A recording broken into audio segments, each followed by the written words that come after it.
Hello, everyone. Oh, it's loud. Thanks, guys, for coming over. And thanks very much to Ollie for explaining the foundation of open commerce so well. Now, I want to shift gears and share the foundation of our own journey, the DevTeam journey. So a lot of people doesn't know our journey yet, but hopefully could be inspiring for a lot of people here. From scripts to global clients, Filipino tech founders journey. It started with me honestly believing that I wasn't an entrepreneur. I never planned for this. I didn't trust myself enough. And that word trust is very important. But I'm sharing this story because I know someone here needs to hear it.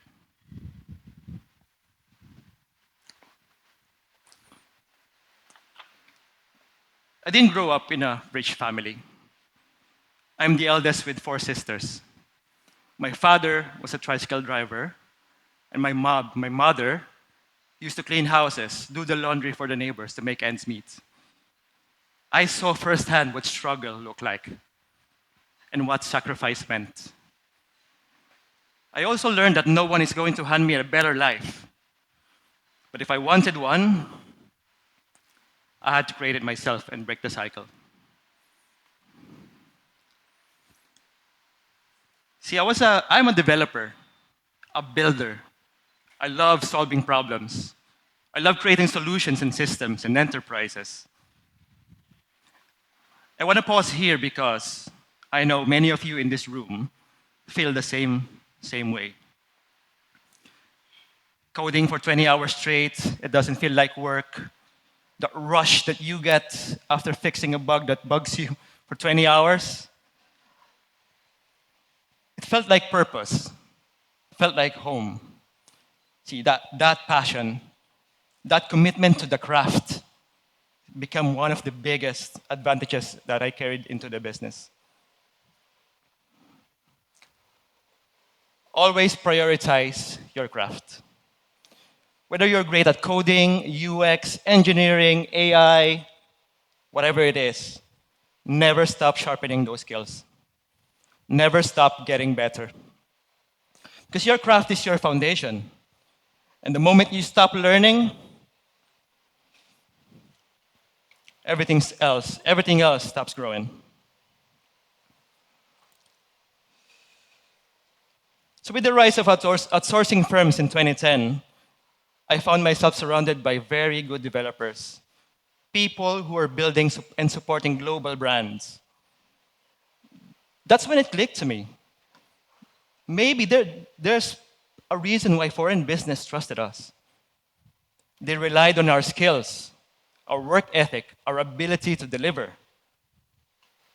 And it became clear to me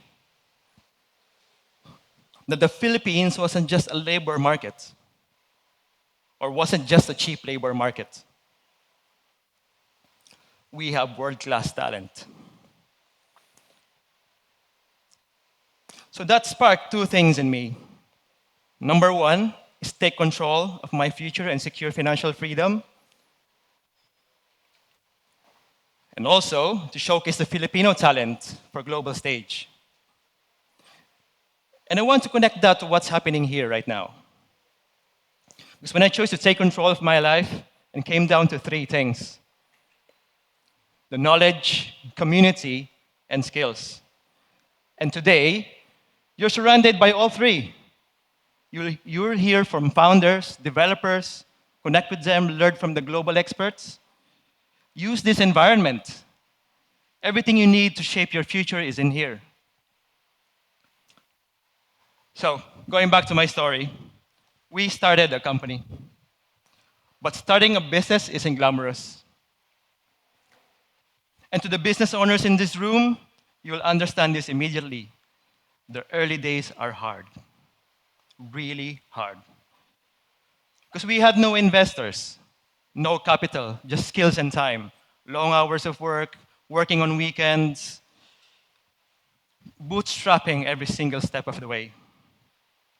We also knew that we couldn't compete with the big agencies in the UK But we saw two massive gaps in the market. One is nobody wanted to be a support agency. Nobody wanted to have a rescue project, a hack websites. And also, the UK had a major shortage of developers. Businesses were struggling to find skilled talent. So we focus on these two things, filling these gaps. And that's how we found our niche. And that's key. You have to find your niche. Well, there's a moment in every business journey when things shift. We were employing full-time employees left and right in the UK, in the Philippines. And that's when we realized we weren't just surviving anymore. We have a business. But running a business in the Philippines is tough. So it doesn't matter if you're working online, offline, or in other markets, you will have to face the same challenges. High collaterals from the banks, taxes, ease of doing business, you know the drill. Every step forward will feel like a battle. But if there's one thing Filipinos are really good at, it's resilience. You don't grow because the system is easy. You grow because you become resourceful. You don't scale because of the environment supports you. No. You scale because you push through the obstacles anyway. You become resilient by force, not by choice. But it also means that when challenges do hit, they hit hard. And for us, the biggest one was still ahead.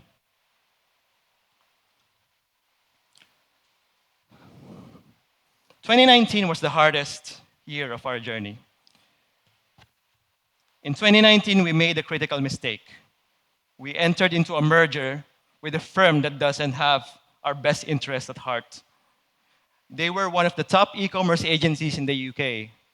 So in paper, it seemed like the perfect move to scale and create more opportunities. But the other firm pushed for closure, leaving us with no path to recover, no clients left, no revenue coming in. We were forced to do an unbearable decision, which is to let go of all of our employees. And that day is one I'll never forget.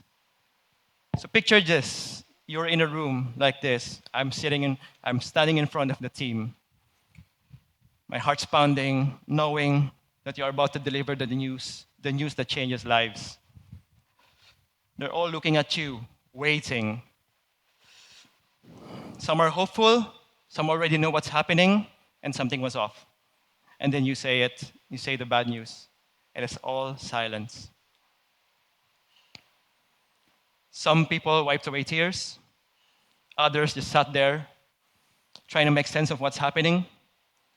You could see it in their eyes, the disappointment, uncertainty, fear of what comes next. But the business was shutting down, and all I could do was stand there, feeling like I had failed every single people who had trusted me the most. And it pushed us to the edge. The team was gone. We have the last 500,000 peso in our bank account, just enough to close the banks or the books. With the last remaining money in our account, we've decided to try and book a flight to the UK. There's no guarantees, no safety net, just a belief if I could get in front of the right people, we could turn things around. This wasn't a calculated business move. This was survival. But great news, it worked. When I flew back to the Philippines, we have 2 new clients. 2 companies that believed in what we could do. 2 deals that changed the course of our, say, destiny or our business. That trip was a bold gamble. And it paid off big time. Not just in revenue, but the confidence that we are in the right direction. And little by little, we rebuilt. 1 project, 1 task at a time. until we were able to rehire every single employees that we had to let go.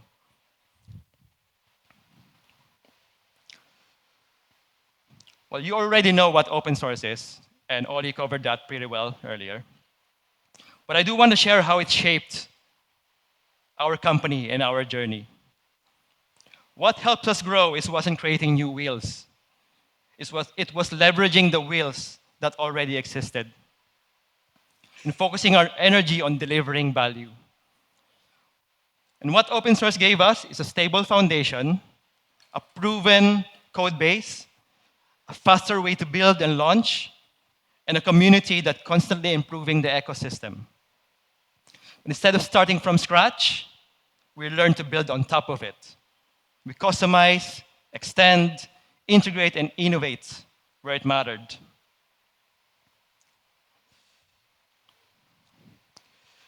This is the proof that Filipino talent can reach the global markets. And our client list reflects that. I would name a certain leading European football club, but it would cost us £3 million to just mention their name, so I wouldn't even mention. But they're red, color reds. Here's also an advantage that many people don't talk about. That the Philippines has the deepest understanding of the Western markets in Asia. Do you know why? Because we grew up exposed to the Western media, to the culture, the sports, the business practices. We understand the nuances and how these markets work. And that makes us more than just a service provider. It makes us a strategic partner. We're no longer just an outsourced talent. We are a global team.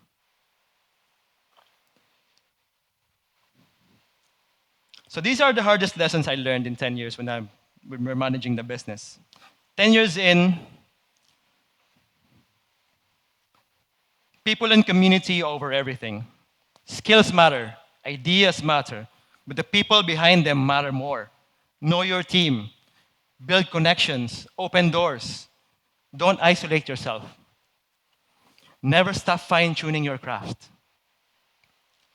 Quitting is always an option, but pushing through is what sets you apart.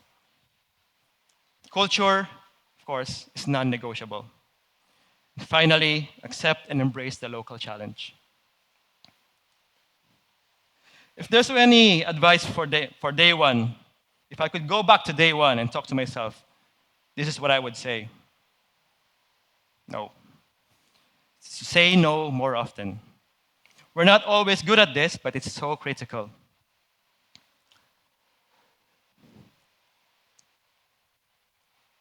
You can't do it all. You need help, and that's okay. And the last one for me is always trust yourself. Because at the end of the day, this isn't just my story. It's a story of a company that refused to give up. A story of a Filipino talent proving itself to the global stage. And it's just the beginning. Maraming salamat.